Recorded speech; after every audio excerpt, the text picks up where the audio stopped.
Howdy folks, and welcome back to World of Tanks with the mighty Jingles. I've got a good one for you today. This is Iron Raven 2142 in the Panther Tier 7 German medium tank. First, a little bit of background as to what is actually going on as Iron Raven gets into this game. He's been grinding the medium tank missions, and he's mostly been doing it in his Tier 6 American medium tank, the EZ8. Now in a good game in the EZ8, he can do 1500 damage with that 76mm gun. Now, of course, as you complete more and more of these medium tank missions, the requirements get harder and harder, and it becomes easier to do these missions if you're playing higher tier tanks rather than a tier 6 medium like the EZ8. But his buddy, who he's platooned up here in the Chiri with, doesn't really have that many higher tier tanks, so they're working their way up. They're now at tier 7. He's in the Panther, his buddy's in the Chiri, and they get into a tier 9 game on mines. Now, admittedly, it's not that much of a Tier 9 game. There's only one Tier 9 tank on each team, but still, they're on mines, and he's in a Panther, and he doesn't even have the L100 75mm gun. He's using the L70, which effectively makes this Tier 7 medium Panther functionally the same as the Tier 6 VK3002D, and he's in a Tier 9 game on mines. So, good luck with that. The mission that he's currently on is Medium Tank Mission 13, and for that mission, as a platoon, you have to do 3000 damage. Now, if the matchmaking had been favourable, he reckons he could have done it without too much trouble. But in this kind of match, and on this map, driving these tanks, he thought he was going to be lucky if he managed to break 1000 damage done. So he had absolutely no hope whatsoever of getting Medium Tank Mission 13 done.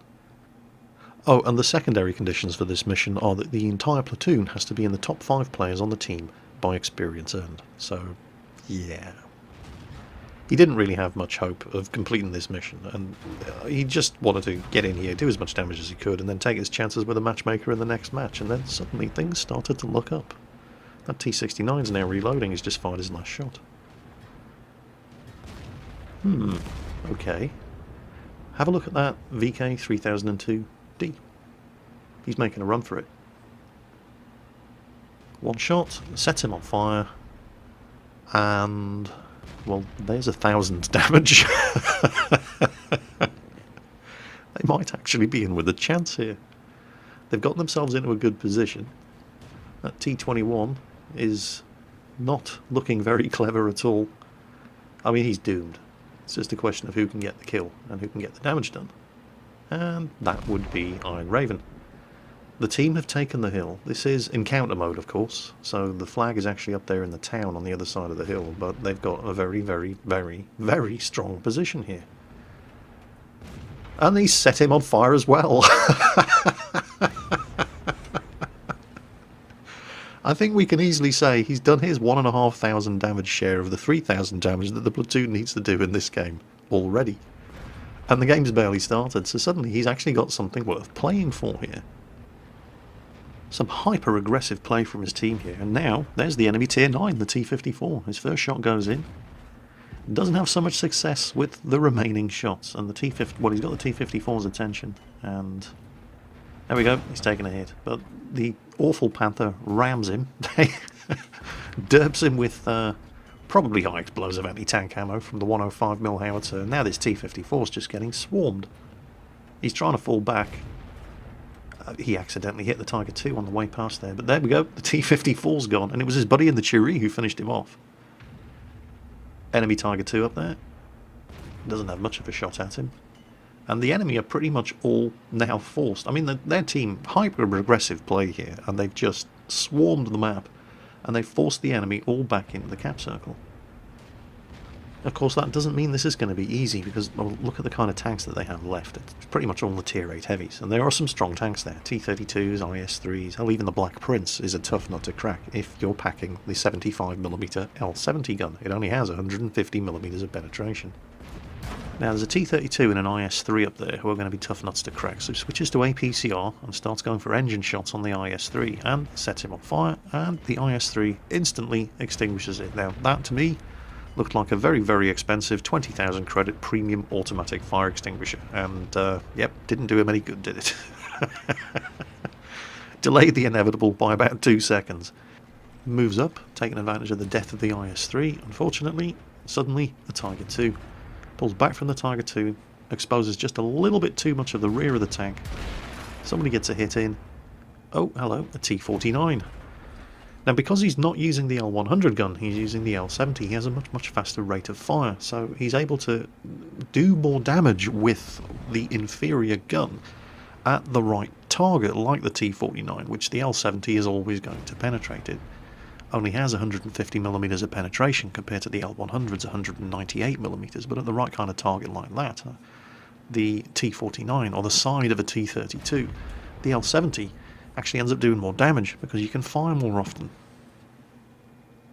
Iron Raven does actually have the L100 gun, but he deliberately uses the L70 for exactly that reason. It does mean, of course, that you have to get the tank into the kind of positions where you can take advantage of the superior rate of fire, and that's not easy. What's that IS-3 doing on the hill? Is he? He is. Oh, he is. Oh, yes.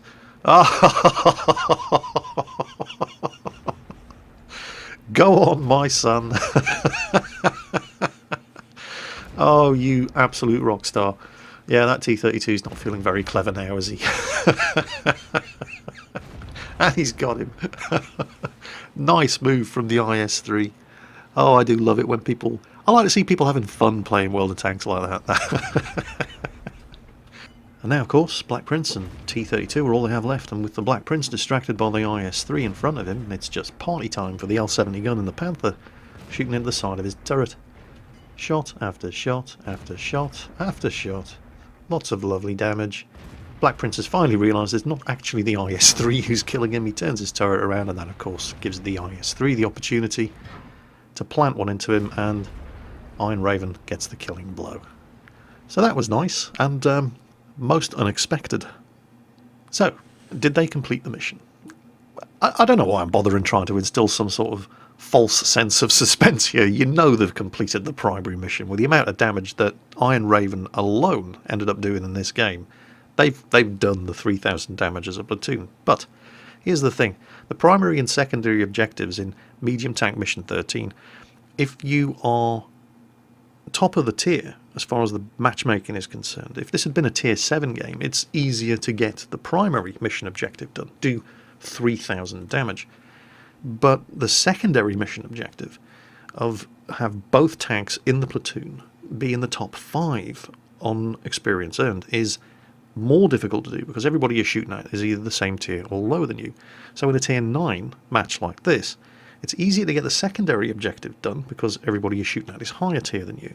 So you're going to earn more experience, but it's not so easy to get the primary mission objective done. That's what makes the mission tricky. So, yes, okay, they've almost certainly done the primary, but how did the Churi do? It's all on how well the Churi did as far as the secondary mission objective is concerned. Is he also going to be in the top 5 on experience earned? That's going to be the clincher. Let's take a look and see how much damage do you think they actually did? Remember, they had to do 3,000 between them, so that's what they were aiming for. Let's have a look at the detailed results. Well, it's completely unsurprising that Iron Raven did exceptionally well in that game. 4,200 damage done in a tier 7 tank in what was technically a tier 9 match. Only in second place as far as damage done is concerned, but that's not anything to be ashamed of. Beaten into second place by the IS-3, but easily top of the team as far as experience earned is concerned. And, yep, his buddy in the Churi also did over and above the 1,500 damage that he was expected to contribute, which puts him in third place on experience earned. So they've completed both the primary and the secondary objectives of Medium Tank Mission number 13, while driving tier 7 mediums in a technical tier 9 match on the smallest map in the game. They really didn't see that one coming. And he got 5 kills and Confederate. There was barely a tank on the enemy team that he didn't put a shot into. Look at this. And there it is. Of the 15 tanks available to be shot at on the enemy team, he managed to hit 11 of them and killed 5. And what's more impressive is that he ran a profit, even though he fired off all 10 of his premium armor-piercing composite rigid shots, and would have still turned a profit, even if he hadn't been running a premium account. He just did so much damage in that game that that game was a moneymaker, regardless of his account status. So that was Iron Raven getting a very, very unexpected result in his Panther Tier 7 medium tank on Medium Tank Mission 13 in World of Tanks. What I want to show you now is something that I've really been struggling to find a place to fit into other videos, and I thought I may as well tag it onto the end of this, and it's something that I've never really shown before. It's an entire battle viewed from the free camera, and the reason for that is because of the result of the battle. Very, very amusing, and I've been itching to show it, and this seems like as good a place as any. Get a load of this. This is Dan Bob 13 and his buddy Weaponized Civ, and they're both driving Jagdtiger 88s, the premium German Tier 8 tank destroyer. So, premium tank destroyer platoon, but it's not really about their performance in this game. In fact, they didn't do very well at all, but it's more about what the team ended up pulling off. So, it's a Tier 9 assault game on Karelia, and their team is attacking. So, the lower tier tank destroyers, not the two Jagdtiger 88s, they're going to get stuck right into the thick of the action. Head for the hill in the centre to get some long range sniper shots off at the enemy team as they're spotted. The team splits reasonably evenly. Plenty of tanks have gone north, plenty of tanks have gone south. Now, if you're defending on this map and you want to lose, just stay in your base. Right? Don't leave the base, just stay in the spawn area and wait for the enemy team to spot you and start engaging you while you're still inside the base. If you want to win on Karelia, you have to get tanks forward to start engaging the enemy team in positions where your tank destroyers, for example, at the back, who are still in the base, can give you fire support without being spotted as soon as they fire. Tiger on the team there, taking pot shots at I have no idea what. He's just firing on the move for the sheer joy of firing that 88mm gun. Meanwhile, here they come. Now, it's at more or less this point where if the enemy team is going to win, you're going to start getting spotted by the enemy heavy tanks, possibly even the T-30 on the enemy team, who have moved up to that point in the rocks just up ahead. That's where you start defending from if you're defending on Karelia. Maybe you can rush a fast medium across the middle of the swamp to get under the ridgeline there and spot the tank destroyers to give your team something to shoot at, but there doesn't appear to be anything here. If there was anything on that corner, this VK4502B would surely be getting shot at by now, and yet he isn't. So far, there we go, first enemy contact. Enemy T-30 spotted all the way over on the other side of the map. Nothing over here, and the T-30's practically not left the spawn. Where the hell are the enemy team? Are they all so dumb that they have actually all stayed in their base? Well, not quite. 4502 moves forward, and Tiger 2 in the open. He's actually... Is that it? And here it comes. The second the 4502 fires, his position is given away. And look at the battering this tank takes. All of it. Look at this. Look at the hits he's taking.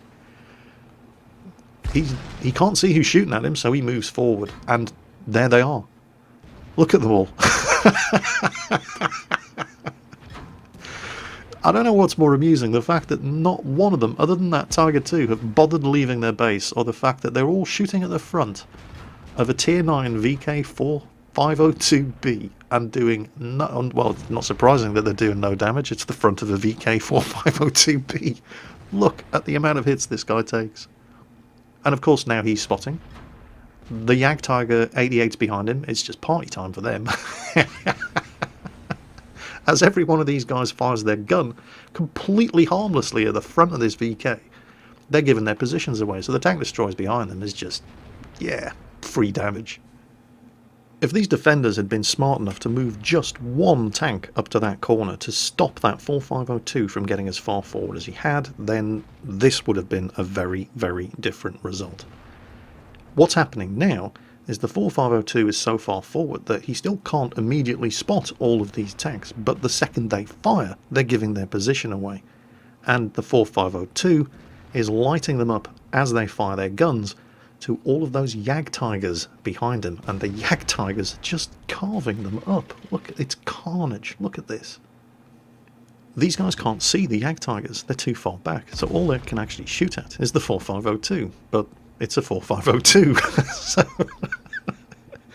And he's got his front pointing towards them, so they're doing no damage whatsoever. And they're just losing tank after tank after tank. And it's no better on the other flank. If you look at the map, none of them have left the base. They're just making it easy. Well, I say none of them have left the base. Some of them have, but it's far too little, far too late. The Tiger 2 is about to die. Now, the IS-3 is the one tank on the team that has a chance to actually deal some damage to this 4502. And he's not doing a very good job of it so far. He gets rammed and immobilized by, oh, here it comes, here it comes. Maybe the 4502 is going to take some damage. No.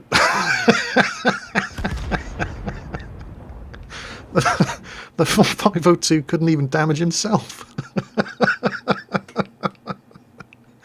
Have you ever seen something like this? They haven't lost a single tank yet.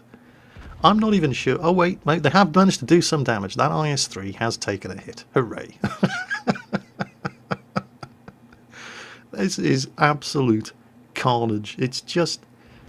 Oh, look, have you ever seen any... They're going to win 15-0. And I don't think the enemy team managed to do 2,000 damage between them. I've seen some landslide victories before, but I don't think I've ever seen one quite as bad as this. Not at this kind of level. This is the kind of result that you see, not all the time, but often enough down at low tiers. But in a tier 9 game, shame on you. So, if you want to lose 15-0 while you're defending on Karelia, that's how you do it. So that's it for today's video. I hope you've been entertained, particularly by the second one, which was very, very amusing in my opinion. And I'm going to leave you with something else that I've really been struggling to fit into another video, and I thought I may as well, since I'm doing that sort of thing in today's video. It's my collection of World of Tanks animated GIFs that I've been collecting from months and months and months of browsing the internet. Hope you enjoy them, and as always, take care, and I'll catch you next time.